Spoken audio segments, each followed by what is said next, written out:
O Evangelho Comentado. Olá, seja bem-vindo ao primeiro vídeo da série, O Evangelho Comentado. Antes de iniciarmos, é importante ressaltar alguns pontos importantes. O primeiro deles é o entendimento que a cultura de ler apenas textos isolados é algo que devemos ter muito cuidado, pois sem o entendimento do contexto, pode trazer um entendimento errado. Inclusive, mais adiante, vamos ver que o próprio diabo, ao tentar 3 vezes Jesus, utiliza disto também.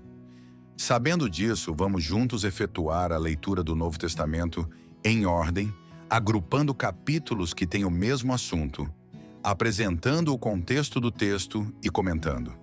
Mas antes de iniciarmos a leitura do Evangelho, outro ponto importante a ser ressaltado é o padrão trino que podemos observar em toda a Bíblia e na criação, onde temos a dualidade com um ponto neutro. Na natureza, por exemplo, podemos ver isso desde o átomo, que possui próton, elétron e nêutron, ou a temperatura, onde temos o calor, o frio e o morno, ou nos períodos do dia, onde temos o dia, a noite e o crepúsculo, e incontáveis outros exemplos. Essa é a assinatura daquele que criou o tempo, o espaço e a matéria, e se apresenta como um Deus trino, Pai, Filho e Espírito Santo. Vamos ver durante os estudos que essa assinatura com o número 3 ocorre diversas outras vezes durante a passagem de Jesus, como, por exemplo, a mais importante de todas, onde ele ressuscita após o 3º dia. E a Bíblia também segue esse padrão, onde temos o Antigo Testamento, o período intertestamentário e o Novo Testamento. O Antigo Testamento foi escrito para o povo hebreu, o qual era dividido em 3 partes: livros da lei, Torá, livros dos profetas, Neviim, e os escritos, Ketuvim. O período intertestamentário é o tempo entre a última parte do Antigo Testamento e a instauração do Novo Testamento, o qual é válido somente após a morte e ressurreição de Jesus, como vemos em Hebreus 9, o qual faremos a leitura juntos agora. No caso de um testamento, é necessário que comprove a morte daquele que o fez, pois um testamento só é validado no caso de morte, uma vez que nunca vigora enquanto está vivo aquele que o fez.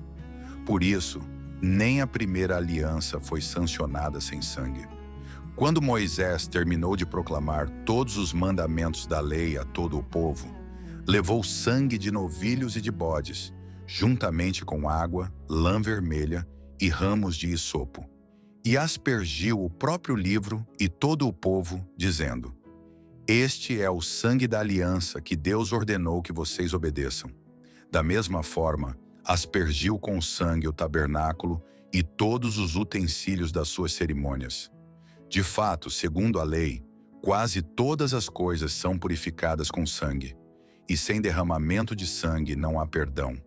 Portanto, era necessário que as cópias das coisas que estão nos céus fossem purificadas com esses sacrifícios, mas as próprias coisas celestiais com sacrifícios superiores. Pois Cristo não entrou em santuário feito por homens, uma simples representação do verdadeiro. Ele entrou no próprio céu para agora se apresentar diante de Deus em nosso favor. Não, porém, para se oferecer repetidas vezes à semelhança do sumo sacerdote, que entra no Santo dos Santos todos os anos, com sangue alheio. Se assim fosse, Cristo precisaria sofrer muitas vezes, desde o começo do mundo. Mas agora ele apareceu uma vez por todas no fim dos tempos, para aniquilar o pecado mediante o sacrifício de si mesmo. Da mesma forma como o homem está destinado a morrer uma só vez e depois disso enfrentar o juízo, assim também Cristo foi oferecido em sacrifício uma única vez, para tirar os pecados de muitos, e aparecerá segunda vez, não para tirar o pecado, mas para trazer salvação aos que o aguardam. Ou seja, o Novo Testamento em sua Bíblia contém em parte o período intertestamentário também, onde Jesus vem para alterar o testamento e trazer uma nova aliança, a aliança perfeita. É notável que uma transição ocorre enquanto Jesus inicia seu ministério, pois às vezes ele obedece à lei e outras não. Mas não por ser desobediente a ela, e sim, pois ele é a própria lei encarnada e estava somente revelando a sua verdadeira interpretação. E diferente do Velho Testamento, o Novo Testamento foi escrito a todos os povos da terra. Porém, em algumas partes, eram direcionadas para povos específicos. Por isso é muito importante saber o contexto e para quem o texto foi escrito. Com esse entendimento, podemos então avançarmos para o próximo vídeo, onde iniciaremos nossos estudos em Mateus 1.